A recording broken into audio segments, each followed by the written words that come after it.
Hi everyone, welcome to career big study circle. SSC MTS నుండి ఈరోజు notifications రావడం జరిగింది.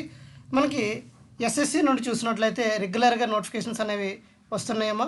మనకి ఎస్ఎస్సిలో ఇప్పటికే ఫేజ్ 13 నోటిఫికేషన్ వచ్చింది. అదేవిధంగా సిజిఎల్ నోటిఫికేషన్ వచ్చింది, సిహెచ్ఎస్ఎల్ నోటిఫికేషన్ రావడం జరిగింది, అదేవిధంగా ఎంటీఎస్. మనకి ఈ నోటిఫికేషన్స్ అన్నీ ఇప్పుడు రావడం జరిగింది. ఆల్రెడీ ఫేజ్ 13 అప్లై చేసుకోవడానికి లాస్ట్ డేట్ అయిపోయింది. సిజిఎల్కి లాస్ట్ డేట్ ఉంది.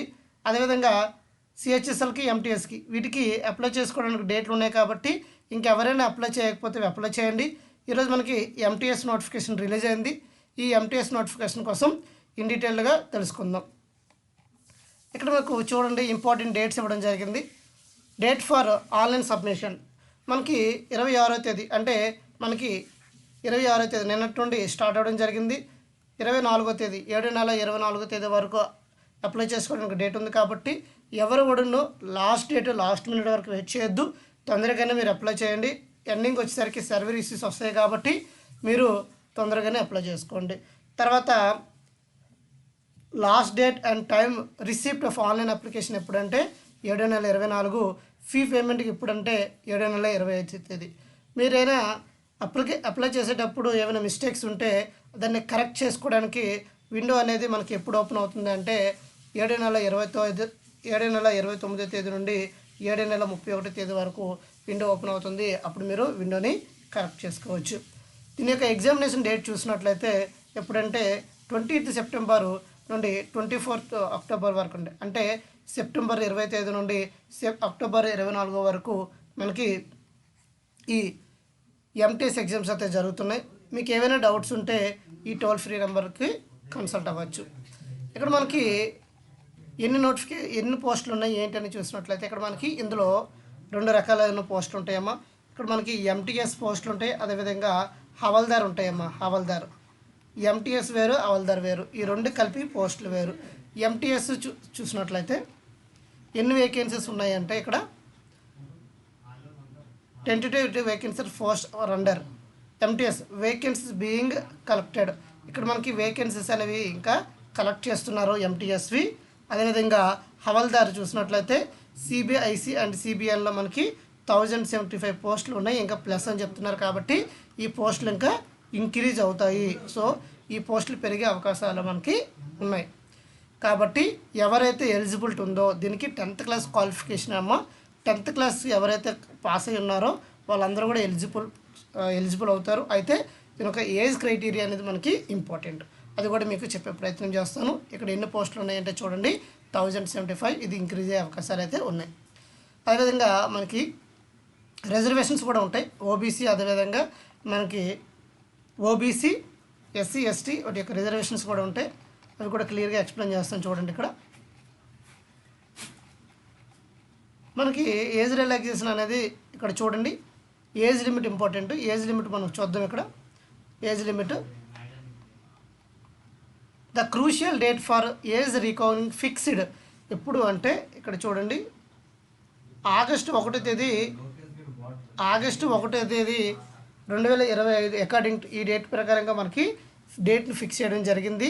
ఇక్కడ మనకి ఏజ్ లిమిట్ చూడండి. ఇక్కడ ఏజ్ లిమిట్ ఎవరైతే 18 to 25 years ఎలిజిబిలిటీ ఉందో వాళ్ళు ఏంటంటే candidates Born not before August 2000 అమ్మ.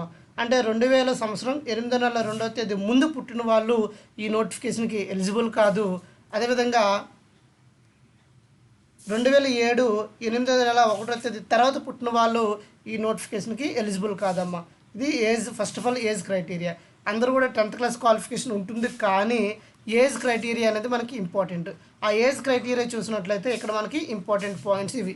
తర్వాత ఎవరైతే 18 to 27 yearsకి కేటగిరీలో అప్లై చేస్తారో వాళ్ళందరూ కూడాను ఎవరైతే 1998 8వ నెల 2వ తేదీ ముందు పుట్టిన వాళ్ళు అయితే వాళ్ళు ఎలిజిబుల్ కాదు.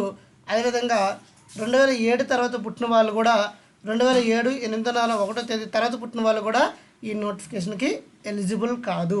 ఇది మనకి చూడండి. అందరూ కూడా 18 to 25 years మిడిల్లో ఉన్న వాళ్ళు ఎలిజిబుల్ అవుతారమ్మా. అదేవిధంగా 18 to 27 years వాళ్ళు ఎలిజిబుల్ అవుతారు. తర్వాత ఏజ్ మనకి రిలాక్సేషన్ కూడా ఉంటుంది.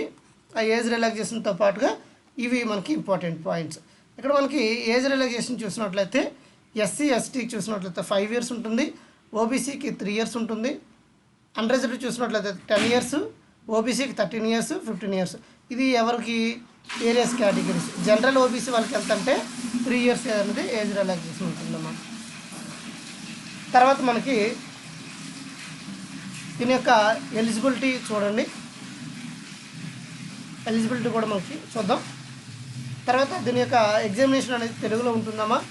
తెలుగులో దీని యొక్క ఎగ్జామినేషన్ ఎవరైతే జనరల్ అవేర్నెస్లో బాగా పట్టుంటుందో వాళ్ళందరికీ మంచి మార్కులు వస్తాయి. ఇక్కడ మ్యాథ్స్ రీజనింగ్ చూసినట్లయితే జస్ట్ క్వాలిఫైయింగ్ నేచర్ ఉంటుంది కాబట్టి పెద్ద ప్రాబ్లం కాదు. ఎవరైతే జనరల్ అవేర్నెస్ బాగా నేర్చుకుంటారో అదేవిధంగా ఇంగ్లీష్ ఈ 2 సబ్జెక్టులు బాగా నేర్చుకుంటారో వాళ్ళందరూ కూడా ఎలిజిబుల్. ఇక్కడ మనకి కొత్త ఎవరైతే న్యూ ఆస్పిరెంట్స్ ఉంటారో వాళ్ళందరూ కూడా ఏం చేయాలంటే ఓటీఆర్ అదే కంప్లీట్గా మీరు అప్లికేషన్తో పాటు ఇది ఫిల్ అవుతుంది. ఎవరైతే ఓల్డ్ ఆస్పిరెంట్స్ ఉంటారో ఓల్డ్ ఆస్పిరెంట్స్ మీరు ఓటీఆర్ని ఫిల్ చేయవలసి ఉంటుంది. అది మనకి 30వ తేదీ వరకు టైం ఉంది ఎడిట్ చేసుకోవడానికి. ఎవరైనా ఎడిట్ చేసుకోవాలంటే ఈ 30వ తేదీ తర్వాత మీకు ఛాన్స్ ఉండదు కాబట్టి ఈ 30వ తేదీలోపు మీరు ఓటీఆర్ని ఎడిట్ చేసుకోండి. తర్వాత ఎగ్జామినేషన్ ఫీజు చూసినట్లయితే దీనికి మనకి 100 రూపీస్ ఎగ్జామినేషన్ ఫీజు అనేది చూసినట్లయితే 100 రూపీస్ ఉంటుందమ్మా. ఎవరికంటే OBC and other category, next SC ST అదేవిధంగా ఉమెన్ అదేవిధంగా ఎక్స్ సర్వీస్ మెన్ వీళ్ళు ఎవరికి కూడా ఫీజు అనేది ఉండదు. వీళ్ళకి మనకి SC ST women ex service మెన్కి ఫీజు అయితే ఉండదమ్మా. రిమైనింగ్ క్యాండిడేట్స్ అందరూ కూడా 100 రూపీస్ ఫీజు అనేది ఉంటుంది.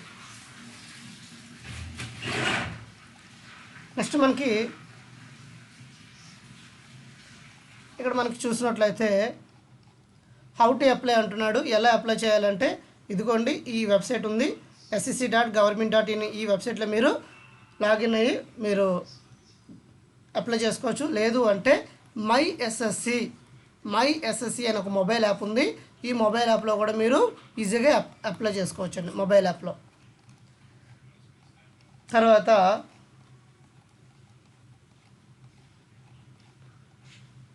ఎలా అప్లై చేయాలి ఏంటి అనేది ఫోటో కూడా కరెక్ట్గా క్లారిటీతో ఉండాలి. మనకి ఎగ్జామినేషన్ ఫీజు చూడండి అమ్మా 100 రూపీస్. ఇక్కడ 100 రూపీస్. రిమైనింగ్ క్యాండిడేట్స్ చెప్పాను ఎస్సీ అదేవిధంగా ST PWBD ex service man వీళ్ళకి మాత్రం ఎగ్జామినేషన్ ఫీజు అనేది లేదు.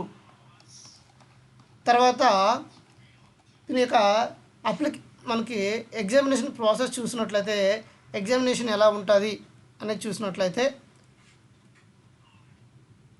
నెక్స్ట్ దీని యొక్క ఎగ్జామినేషన్ సెంటర్స్ కూడా మీ లోకల్లో ఇవ్వడం జరుగుతుందమ్మా. ఎవరైతే సదరన్ జోన్ ఉంటారో సదరన్ జోన్లో మనకి సదరన్ జోన్లో చూసినట్లయితే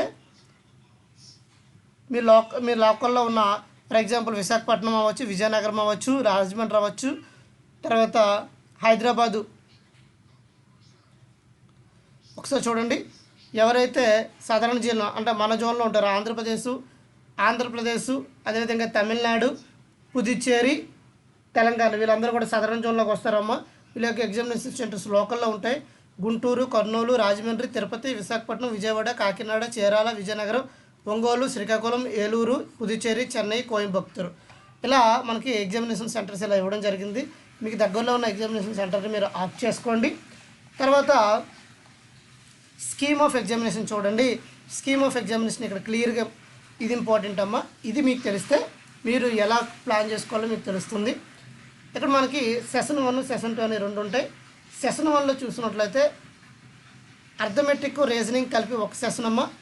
న్యూమరికల్ అండ్ మ్యాథమెటికల్ ఎబిలిటీ అదేవిధంగా రీజనింగ్ మనకి మ్యాథ్స్ నుండి 20 క్వశ్చన్లు ఉంటాయి. అదేవిధంగా రీజనింగ్ నుండి 20 క్వశ్చన్లు ఉంటాయి.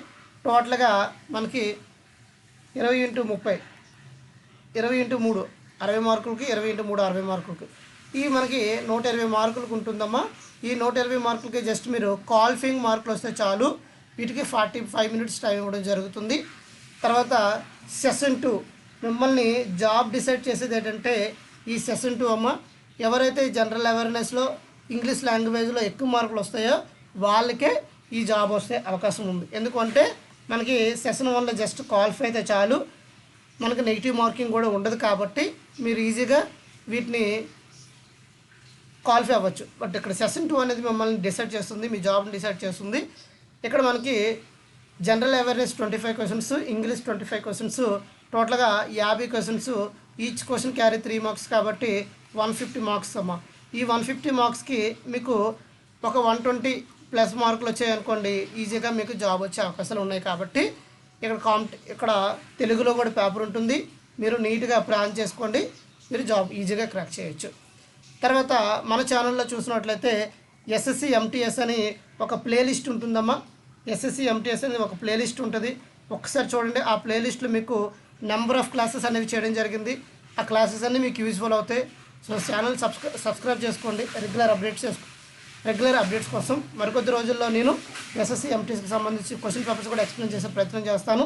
సో ఈ ఎక్స్ప్లెనేషన్ మీకు నచ్చినట్లయితే లైక్ చేయండి, షేర్ చేయండి, సబ్స్క్రైబ్ చేసుకోండి. Thank you all. జై హింద్.